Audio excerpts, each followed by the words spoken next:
흔하게 볼 수 있는 통증 중에 하나 좌골신경통에 대한 얘기를 해드릴 거예요. 좌골신경통 많이 들어보셨죠? 근데 뒤가 좀 다리 뒤쪽으로 이 좌골신경에 눌려서 쭉 당기는 통증들 혹은 저리는 통증들을 우리가 좌골신경통이라고 하는데요. 오늘은 좌골신경통이 어떤 거고 어떻게 예방을 하고 어떻게 우리가 치료를 할 수 있는지 그런 거에 대해서 간단하게 좀 정리를 해드릴 거예요. 이제 좌골신경이라는 게 뭐냐면은 허리 네 번째 신경부터 다음에 꼬리뼈 세 번째 신경까지 이 5개의 신경이 뭉쳐가지고는 다리 뒤를 따라서 이렇게 쭉 내려가는 이 신경을 우리가 좌골신경이라고 불러요. 그래서 왜 좌골신경이냐, 우리 앉을 때 이렇게 닿는 뼈 있잖아요, 엉덩이뼈. 그걸 우리가 좌골이라고 불러요. 근데 그 엉덩이뼈 옆을 지나간다고 해서 이 신경을 우리가 좌골신경이라고 부릅니다. 이 좌골신경이 어디선가 눌리게 되면 이 신경을 따라서 신경학적인 증상이 나타날 텐데요. 주로는 이제 다리 뒤로 쭉 당기거나 저리는 그런 통증으로 이제 나타나게 됩니다. 그래서 점점 증상이 심해질수록 점점 더 밑으로 내려오게 되고요. 어떨 때는 이제 다리 옆으로 이렇게 저리거나 당기는 그런 식으로도 이제 표현이 되죠. 그래서 주로 이 좌골신경통에서 우리가 호소하는 통증 양상들을 보면은 걸을 때 엉덩이에서 허리 종아리까지 이렇게 찌릿찌릿한다 이렇게 표현하는 경우들도 있고요. 오래 서 있을 때 한쪽 다리로 힘을 주면은 또 다리가 저린다 뭐 이렇게 표현하는 경우들도 있고요.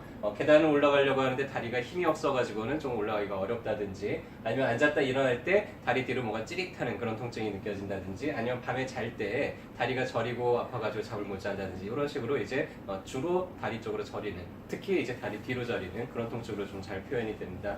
그래서 이 좌골신경통이라는 건 하나의 증상이에요. 좌골신경이 어딘가에서 눌려서 그 신경을 따라서 통증이 나타난다는 뜻인데, 이 신경이 어디에서 눌렸느냐에 따라서 이 원인이 좀 달라요. 그래서 허리에 디스크가 있거나 협착증이 있으면은 이제 허리에서 눌려가지고는 좌골신경통이 나타날 수도 있고요. 혹은 전방전이가 돼가지고 신경을 누를 수도 있고, 혹은 이 엉덩이 근육 사이로 이 신경이 빠져나오는데 이 근육이 너무 과하게 긴장이 되면은 그때 이 신경이 눌려가지고 또 통증이 나타나기도 합니다.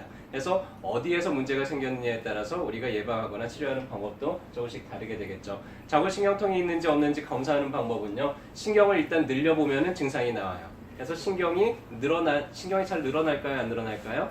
신경은 잘 안 늘어나잖아요. 그래서 신경이 늘어나는 방향으로 조금만 움직여 보면은 그 신경 눌리는 증상이 재현이 되는 걸 보면서 알 수가 있는데, 보통 이제 하지거선 검사라 그래요. 누운 상태에서 저리는 쪽 다리를 들어 올렸을 때 60도 이하에서 저리기 시작한다 그러면은 그때 우리가 좌골신경에 문제가 있거나 어딘가 눌렸구나라고 진단을 하게 됩니다.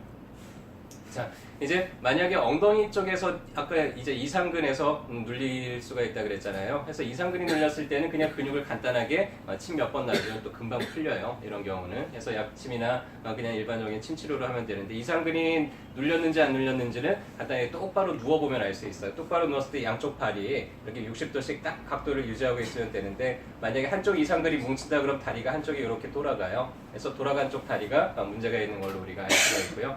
침을 놓으면 이상근이 잘 치료가 되면은 바로 이게 정상적으로 각도가 회복되면서 증상도 사라지죠.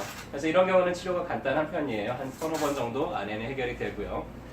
이상근을 스트레칭하는 방법도 있어요. 다리를 꼬은 자세에서 그대로 다리를 앞으로 쭉 구부려주는 방법이에요. 이거는 이제 왼쪽에 있는 이상근을 스트레칭하기 위한 자세고요. 자, 이제 조금 어려운 것들이 허리에 디스크가 있거나 협착증이 있거나 해서 허리 주변에 이제 문제가 생겨서 허리에서 신경이 눌린 경우들이 있습니다. 주로 이제 디스크가 빠져나오면서 신경을 눌릴 때는 일단은 신경 눌린 증상을 해결하기 위해서 우리는 이제 약침, 주겸 약침을 사용을 하거나, 아니면 너무 유착이 심할 때는 도침을 사용을 해서 그 유착을 직접 박리를 해주거나 해서 치료를 하게 되죠. 이런 경우는 치료가 한 2달 정도 조금 오래 걸리는 편이고요. 자, 이제 조금 더 어려운 건 협착증이에요.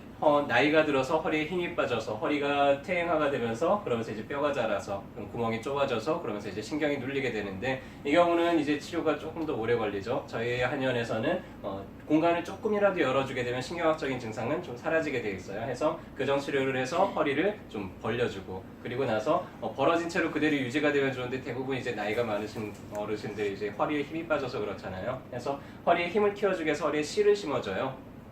우리 성형외과 같은 데 가면 이렇게 얼굴 리프팅 할 때 쓰는 그런 실을 허리에다가 여러 가닥 심어주면 그 실 자체가 허리를 지지를 해주는 효과가 있고, 그 실이 계속해서 피가 돌게 만들면서 허리를 좀 튼튼하게 만들어주는 그런 효과가 있습니다. 그래서 이런 식으로 치료를 하면은 보통 한 3개월, 4개월 정도 치료하면은 이제 증상도 사라지고 허리도 좀 더 튼튼해지게 되고요. 퇴행성 변화가 심한 경우에는 아까처럼 이제 협착증까지 가지 않은 경우에는 이제 봉독이나 허리를 부드럽게 하는 그런 약을 같이 사용을 해서 한 2-3달 정도 치료하면은 또 회복이 되겠죠. 자, 일단은 내가 허리가 평소에 안 좋다 그러면은 허리병은 어떤 자세 균형하고 많이 관계가 되어 있어요. 그래서 앉아 있을 때 꾸부정하게 앉아 있지 말고요. 되도록 허리를 똑바로 펴고 등받이에 기대 않고요. 운전하시는 분들 중에서 운전하다 보면 또 이렇게 앞으로 꾸부정하게 돼요. 그래서 머리를 항상 의자 등받이에다가 머리까지 대고 운전하는 습관을 들이면은 더 좋습니다. 자, 물건 들다가 허리 다치는 경우들 되게 많아요. 허리를 숙여가지고 물건을 들다가 다치게 되는데 항상 허리 안 좋으신 분들은 무릎을 구부려서 그리고 물건을 최대한 몸에 당겨서 그렇게 들어올리면 허리 부상을 예방을 할 수가 있습니다. 오래 서서 일해야 되시는 분들 서서 일하면 허리가 아프잖아요. 그런 걸 예방하기 위해서 발밑에다가 조그만한 벽돌을 놓던지 아니면 목욕탕 의자 같은 거를 깔고 하게 되면은 조금은 더 오래 서서 일을 할 수 있습니다. 해서 평상시에는 이렇게 자세를 신경 써서 좀 예방을 해주시고요. 잘 예방하고 하는데도 허리가 자꾸 아프고 다리가 땡긴다. 자, 그러면 이제 어디 가서 치료받으시면 되겠어요? 병원이요. 네, 그렇죠. 네, 정답을 다들 잘 알고 계시네요. 자, 오늘도 진료 잘 받으시고요. 건강한 하루 되시길 바라겠습니다.